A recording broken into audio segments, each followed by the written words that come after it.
Good morning, good afternoon, good evening, good whatever time it is, wherever you are, whoever you are. Welcome once again to Nerd Week Live, the show in which we folks at Nerd Caliber talk about nerd news that has happened over the past week since our last show last Tuesday. I'm Rodney Brown. I'm the editor-in-chief of Nerd Caliber, first-person shooter on Facebook as a cosplay photographer, Burley_adopter on Twitter. Yeah, and Burley Adopter on Mastodon and a couple of other social places like that. I have to apologize for being just a tad late, trying to figure out why I can't see what we're streaming to Twitch, even though it says we are. I can see the chat, so I guess that's all that matters. And since it says we are streaming, I have to take its word for it. I can see all the other platforms. If you are watching on any of those other platforms, and I'm going to apologize in advance for this being, one, a short show. Part of that is because there's not a ton of news. But two, I'm going to try to get through it pretty quickly because having a tough day. I've got a cold sore in the inside of my mouth that keeps bumping against my teeth and makes for talking not a lot of fun. So, that said, before we get into the show, let me mention that we do in fact stream on Twitch, despite the fact that it's showing me some problems. And it's right there at that URL on your screen, twitch.tv/nerdcaliber. We would love to have you as a subscriber, a follower of us there on Twitch, trying to build those numbers to be something like what we have on the other platforms that we stream this every Tuesday, those being Facebook Live and the YouTubes. So, having said that, and by the way, if you are watching this live and you do have an opinion on any of the topics we're talking about, or on any of my opinions on any of the topics we're talking about, feel free to throw them there into the chat. We love to see them. We respond in real time. Luminous, welcome to the show. He says, hello all, a sci-fi film won Best Picture Oscars for the first time ever. I think you're right. I can't think of any other one that would qualify. That being, of course, folks, Everything Everywhere All at Once, which is a sci-fi picture and a martial arts picture and a family drama and an Asian immigrant story and, geez. It's everything, pretty much everywhere all at once. And it swept the Oscars. And that's a wonderful thing. It would take an entire show to talk about all the wonderful things that happened in the Oscars. Although most of it would be about everything, everywhere, all at once. Because that's kind of the only thing that fits into our nerdy genre. But it's not on the topic tonight. What is on the topic is, during that telecast, we got to see our first real full-length trailer for the upcoming live-action version of The Little Mermaid. And while it was a little bit... So the trailer was fantastic. The inclusion in a broadcast on a platform owned by Disney, ABC, as really the only trailer, the only type of advertising like that on that show, it struck me as a little, it's like, okay, we get it, Disney. We know you own ABC, so you can do this sort of stuff if you want to. But that said, it's really awesome. It looks like they are doing the exact story beats as closely as they can from the animated version. And the thing that blew me away the most is Halle Bailey's singing. The trailer ends, or very close to the end, with her singing. I can't remember the name of the song because I've seen it, but not a lot. The one where she's pining about the surface people while she's singing on a rock. And she's amazing. A fantastic voice, but a fantastic skill with her voice. I mean, she holds a note longer than I've heard anybody do in popular singing in a long time. So it's great. And what we get to see of Melissa McCarthy as Ursula, pardon me, I was never worried that she wasn't going to absolutely kill that role, but she absolutely kills that role.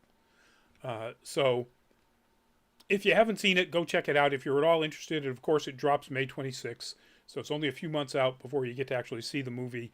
I've seen in my social media dedicated Disney fans who were pretty ambivalent about this adaptation, who have said, okay, well, that kind of sold me a lot more. So check it out. If you're at all interested in this, I found it absolutely a wonderful bit of interpretation. And I think they probably are going to have another huge hit on their hands with this particular adaptation. And yeah, you know, we're past the whole blah blah blah. It's an African American. It's a black girl. Who cares? It's a mermaid. The fact that it's not striped blue and yellow like Dory is kind of a miracle. So give it up, folks. But yeah, go check out the trailer, May 26th. Check out the movie if that is what you're into.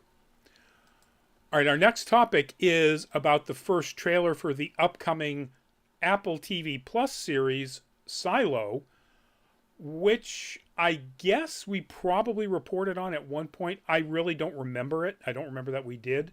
I just realized I don't have in all of this. There we go. My other light.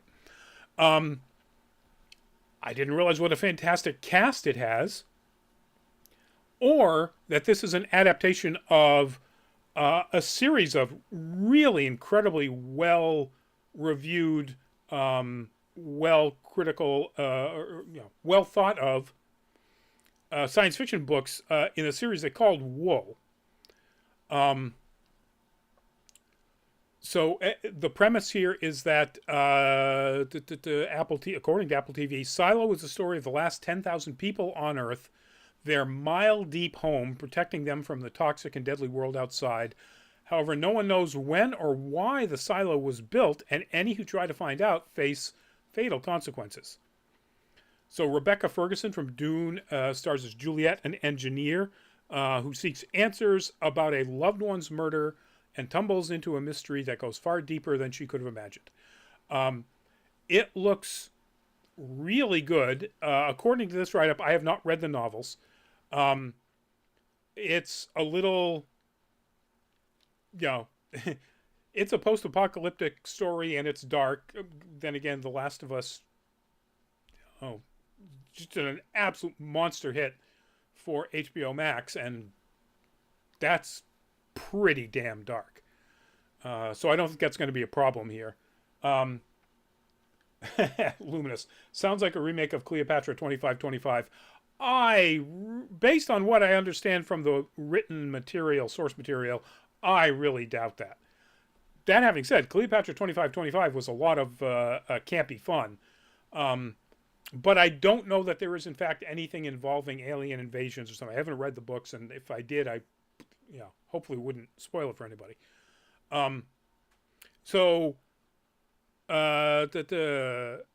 Also starring in this, Common, David Oyelowo, Rashida Jones, Tim Robbins.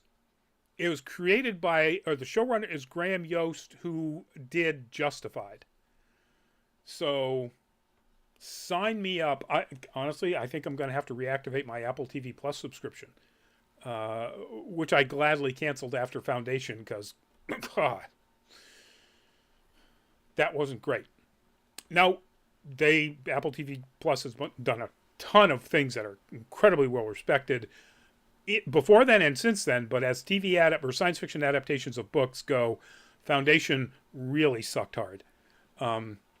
So hopefully this will be better. May 5th is when it will premiere with the first 2 episodes back to back on, as we've said, Apple TV Plus. So I'm looking forward to it. I love Rebecca Ferguson. I can't wait to see Dune Part 2, but I've liked her in almost anything I've ever seen. Oyelowo, I really like him as an actor.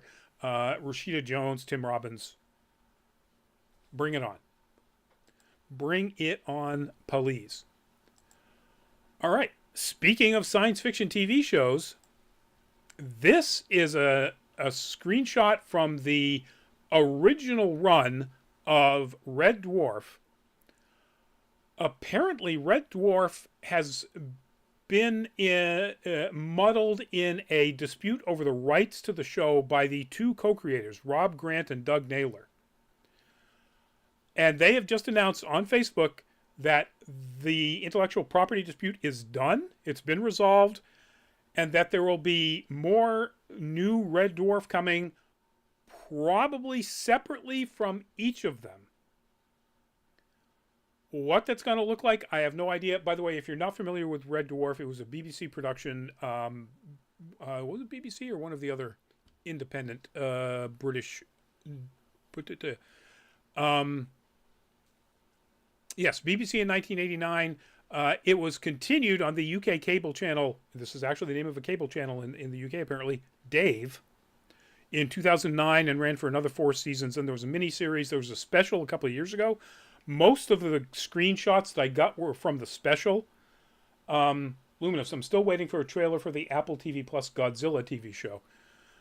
I haven't heard anything further about it since actually you mentioned it and we then looked it up. So it's got to be in development, I would assume. Apple TV Plus doesn't do what like Netflix and to a much greater extent any of the Warner Brothers Discovery properties have done recently, and that is announce dropping or cutting off of things that had been previously announced. Apple TV Plus seems to, when they make a commitment, they stick with at least to the production of a season. Maybe it may not go past that, but it usually does. So we'll see. I believe there's another season of Foundation in the works too. Apparently it was popular enough that they decided that was a thing. But anyway, Red Dwarf was this science fiction series that was a science fiction comedy series that was way out there.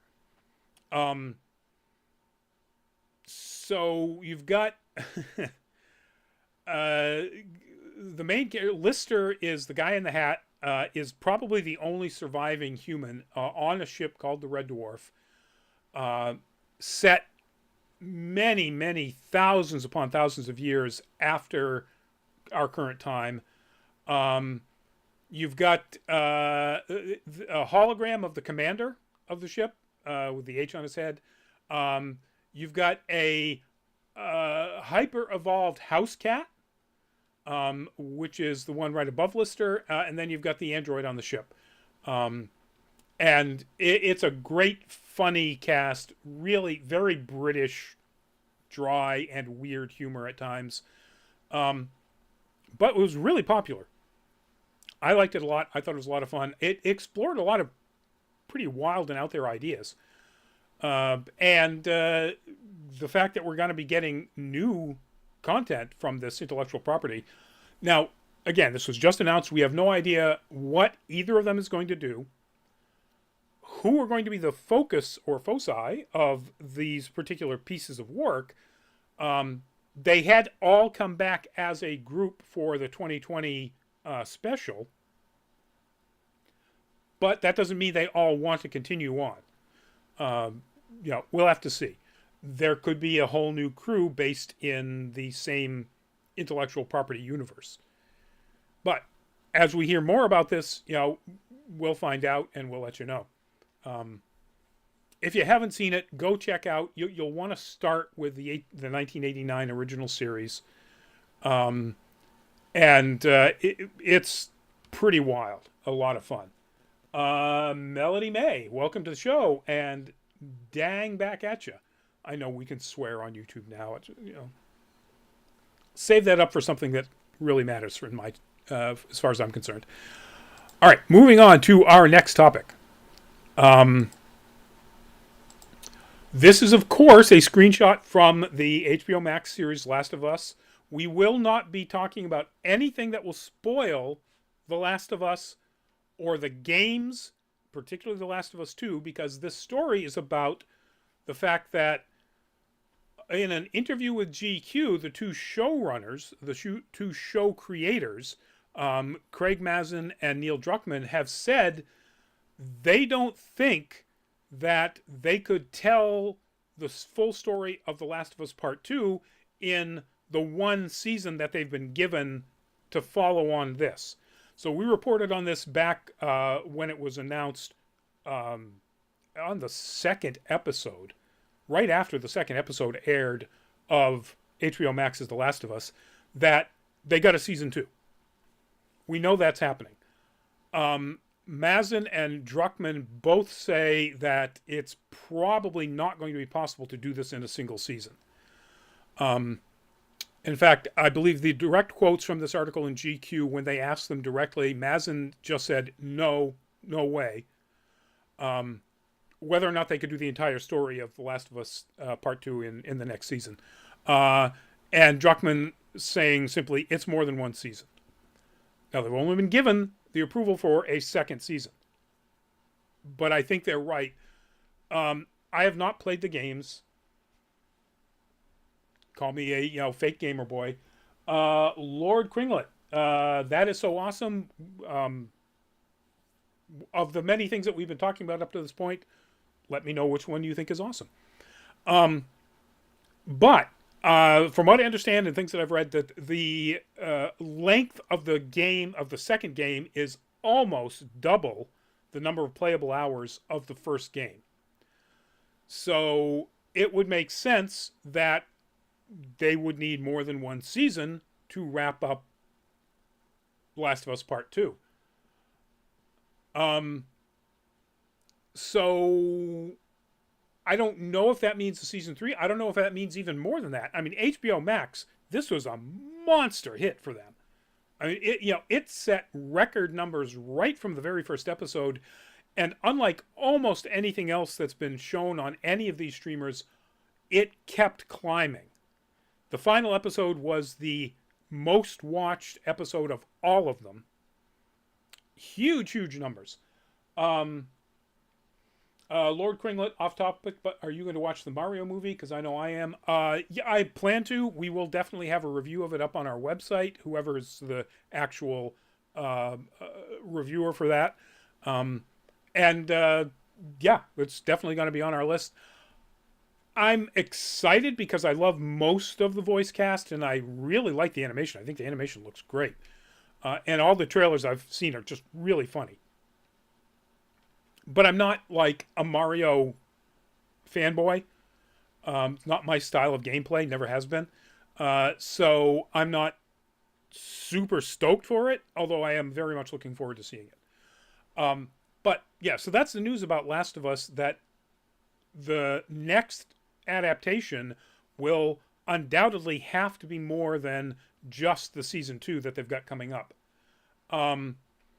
And whether that means HBO Max wants to suck that out into even more than a season 2 and a season 3, we'll have to see.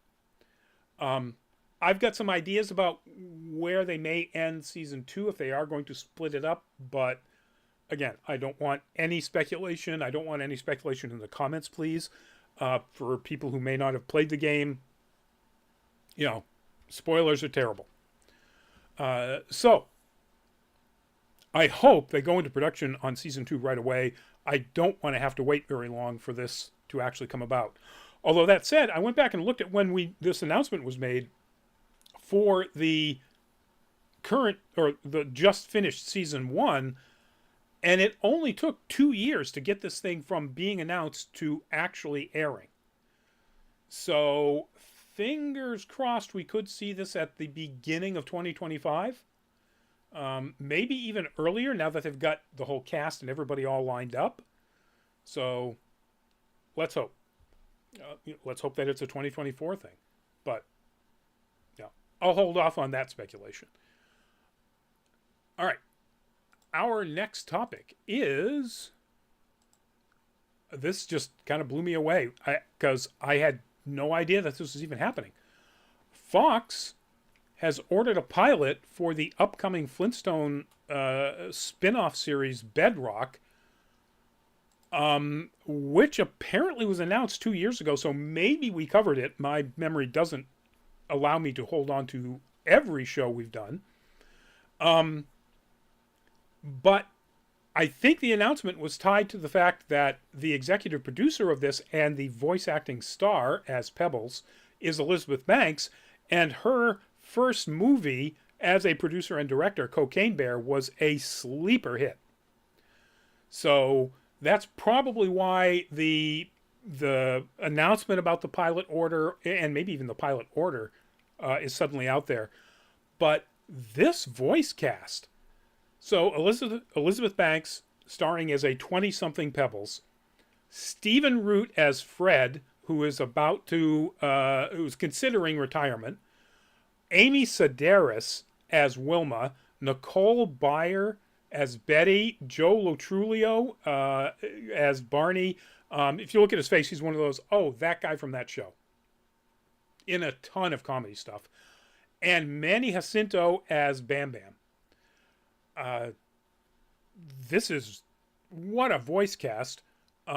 Banks has shown that she has the skills to be the executive producer of a particular product. In this case, that one movie, Cocaine Bear. I'm trying to think of who else of any note here that I know of. So it's Warner Brothers Animation is the producer. The one thing that I'm a little worried about is the fact that the story is set at a time when the Stone Age is transitioning into the Bronze Age. Now, it's a fantasy, obviously, because it's a Stone Age in which they live with dinosaurs.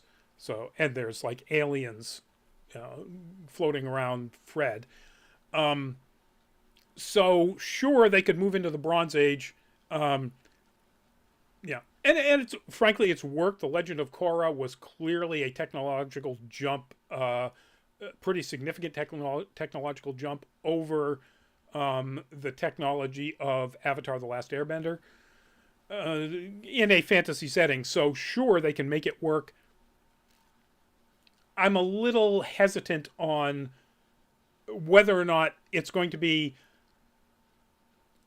One of the things about the Flintstones is they did an excellent job of making parodies of modern, at that time, modern technology as it might be portrayed in Stone Age technology. How that plays out as a transition from Stone Age to Bronze Age, we'll have to see. Maybe it's hilarious. Maybe they got a bunch of really creative, funny ideas, and that'd be great.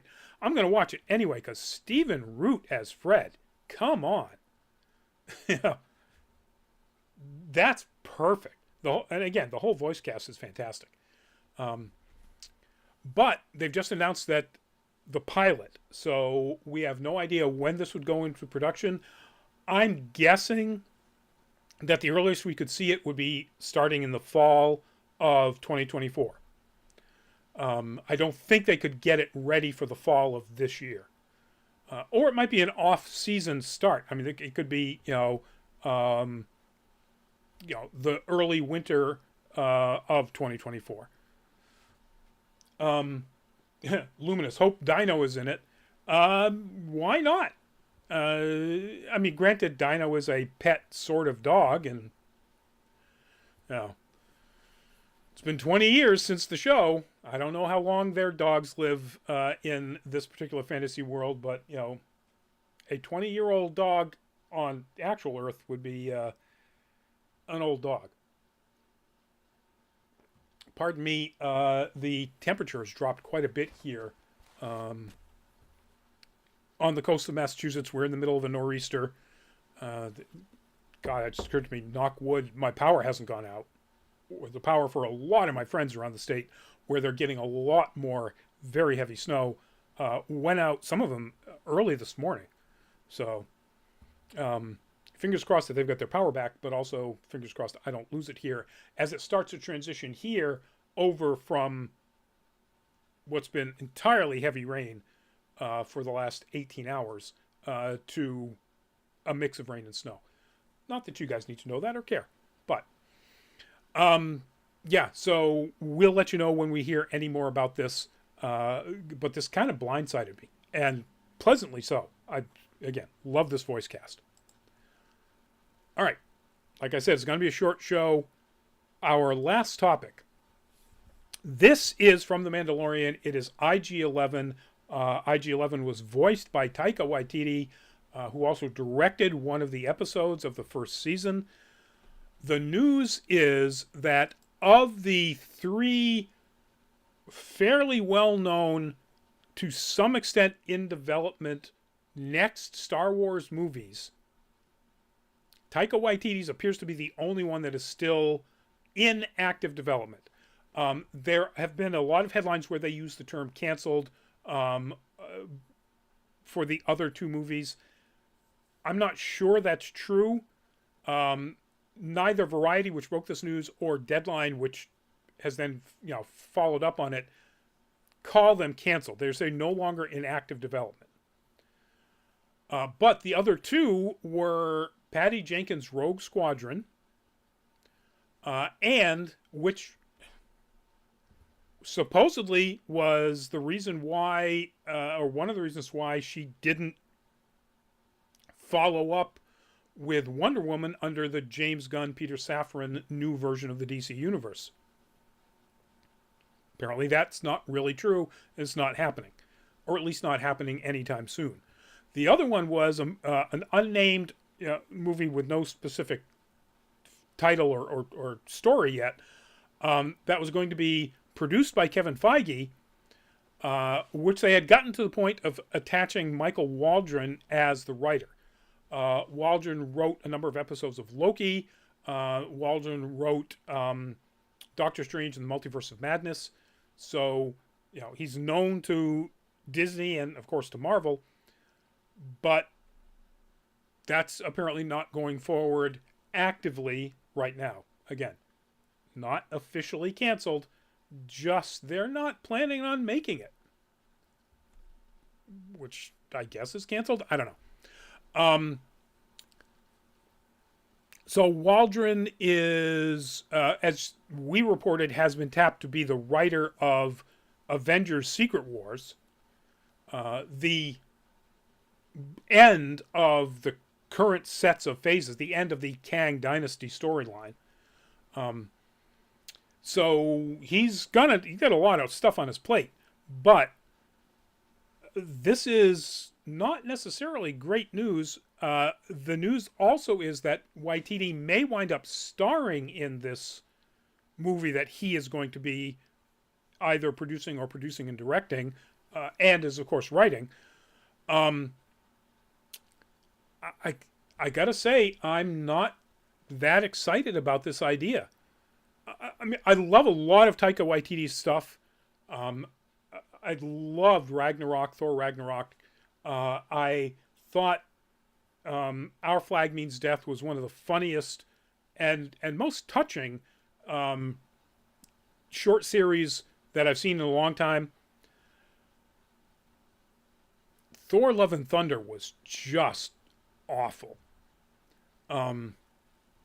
Maybe you can blame that on having a COVID affected production schedule in which maybe the script wasn't properly written and they went way overboard with all of the ad-libbing and then had to back around to rewrite script elements and cut it and edit it, and the special effects were up and down.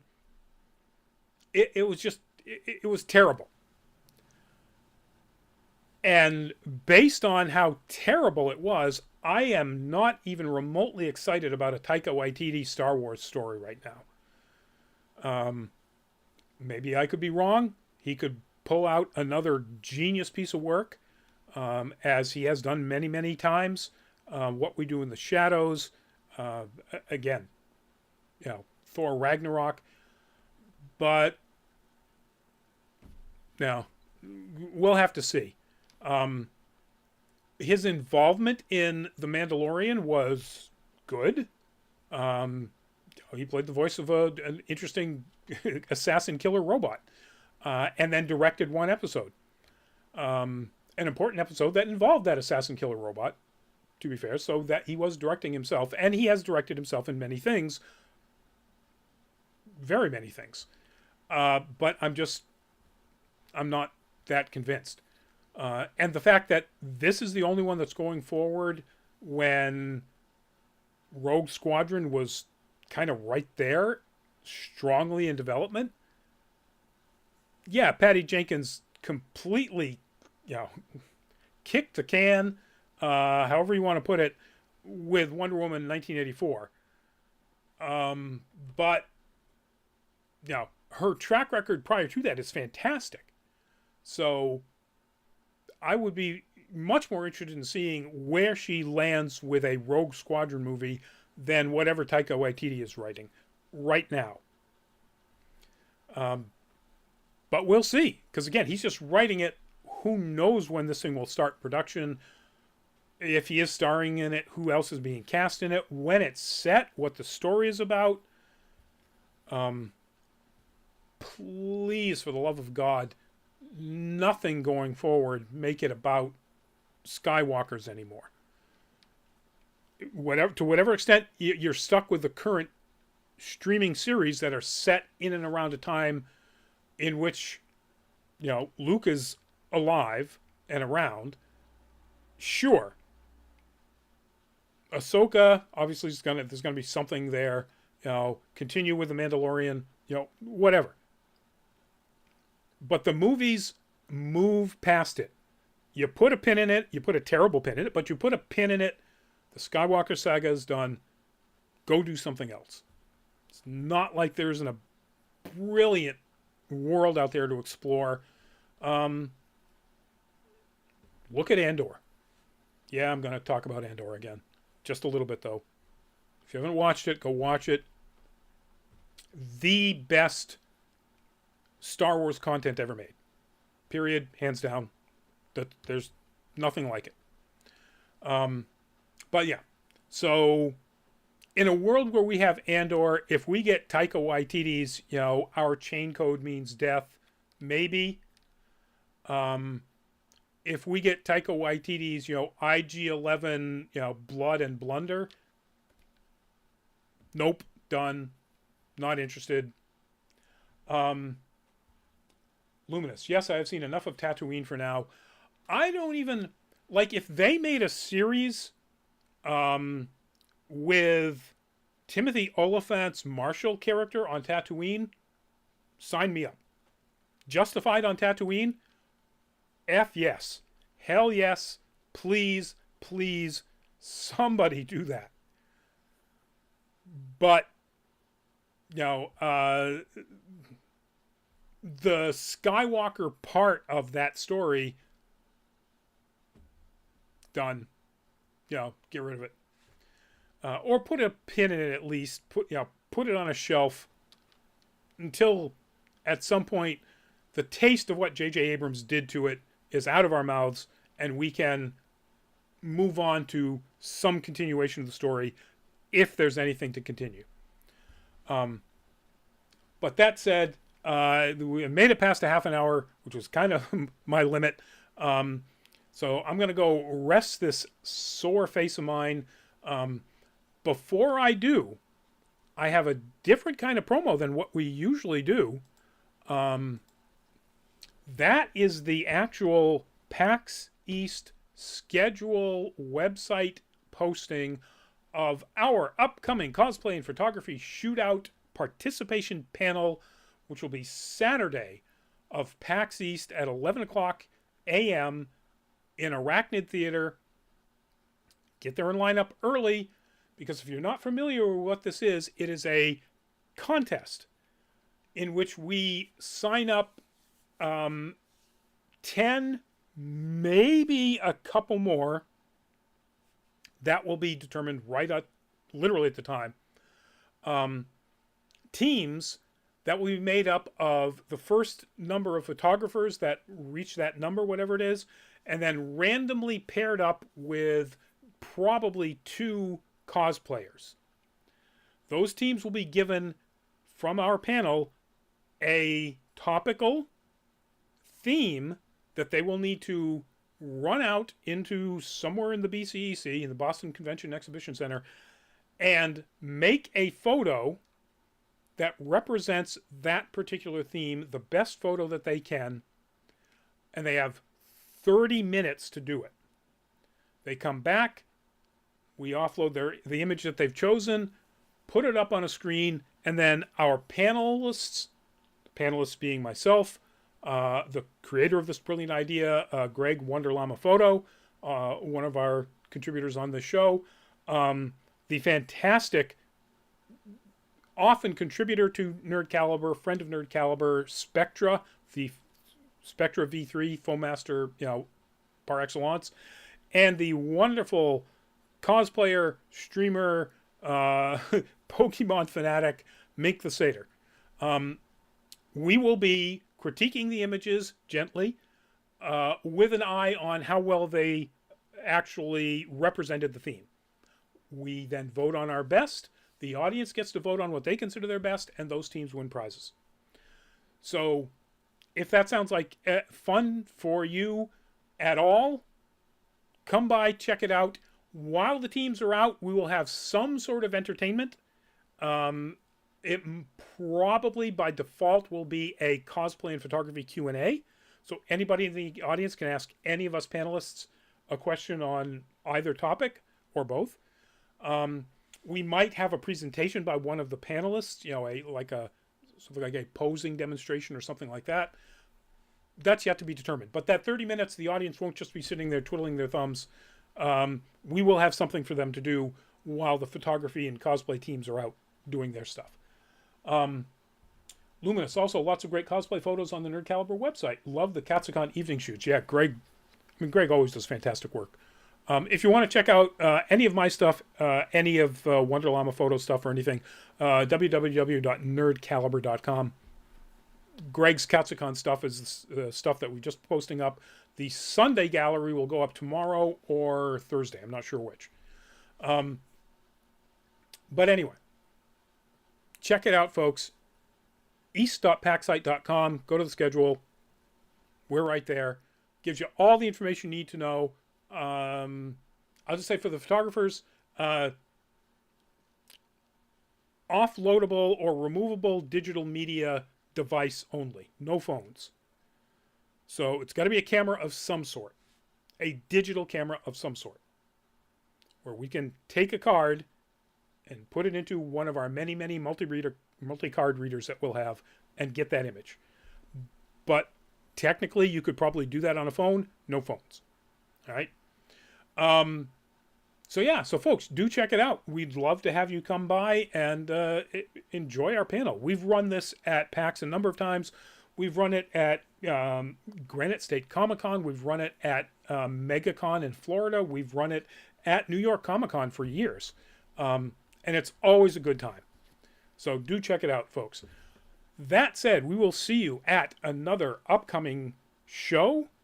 We'll see you at one of the many events that we'll be doing. PAX East being the next one on our list. And then April is loaded with Anime Boston and a bunch of other things. Everybody who said anything in the chat, thank you very much. We love having the interaction. It's a lot of fun. Keeps the show going. And stay safe out there.